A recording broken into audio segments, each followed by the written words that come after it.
cả các em đã quay trở lại với Lisa Channel và hôm nay chúng ta sẽ cùng đến với một quyển sổ hình dáng quần áo búp bê mới nữa nhé.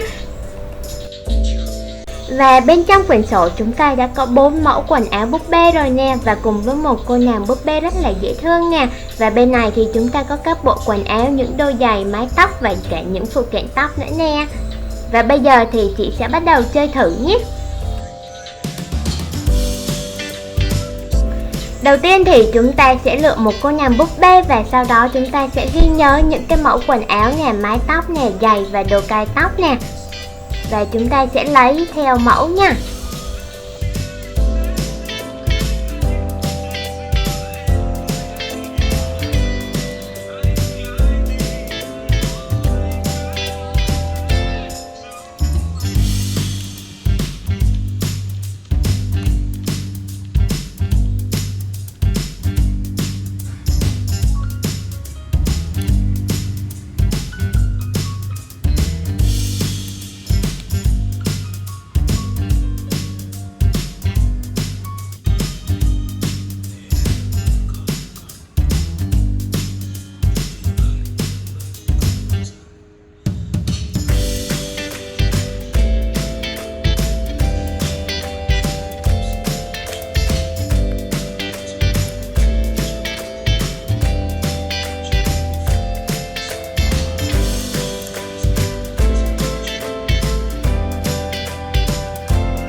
Một quyển sổ rất là dễ thương đúng không nè, và chúng ta có thể mặc được những cả bộ đồ khác không cần theo mẫu nữa nè.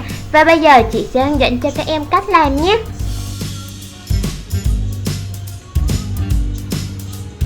Đầu tiên chúng ta sẽ in những cái tờ giấy này ra nha, và chúng ta có tất cả là 3 tờ nền nè, cùng với một tờ sẽ là búp bê, những bộ quần áo, mái tóc và cả những đôi giày nữa nè. Và khi cắt thì các em nhớ là chúng ta sẽ cắt theo đường viền màu đen nha.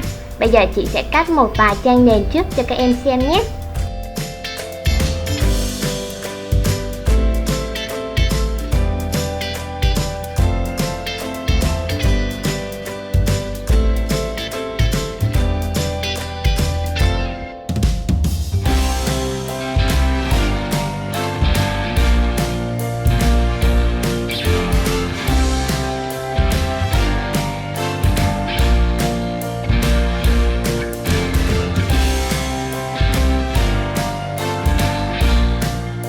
các em cũng sẽ cắt giống như vậy đối với những tờ nền còn lại nhé.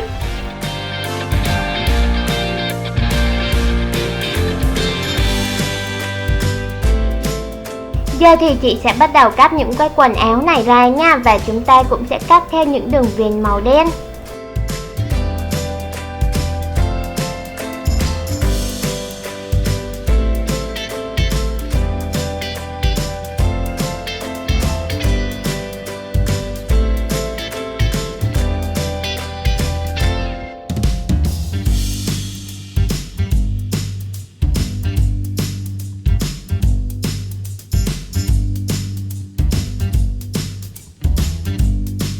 Và đây là thành quả mà sau khi chị đã cắt xong rồi nè. Giờ thì chị sẽ lựa những tờ nền ra và ghép lại nhé.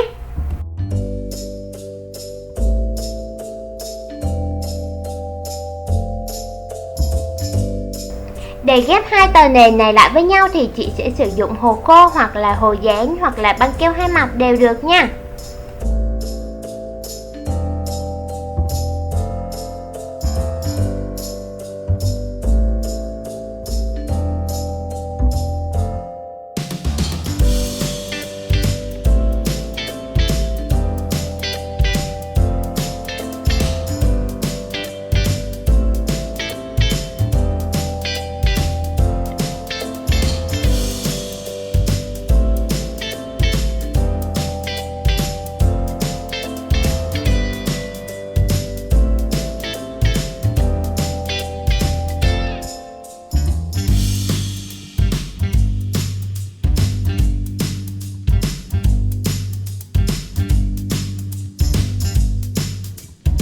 Và chị đã có được 3 trang giấy rồi nè. Bây giờ thì chị sẽ bắt đầu ghép những trang giấy này lại bằng cách sử dụng băng keo trong.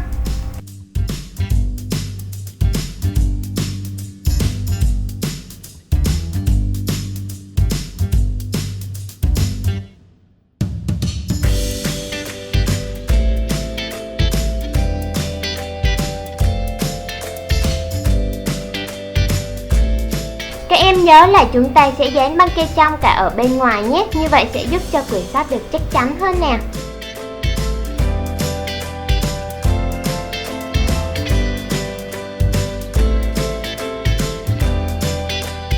Bây giờ thì chị sẽ bắt đầu xếp những bộ quần áo này vô nhé, bằng cách là sử dụng băng keo hai mặt ở đằng sau nè.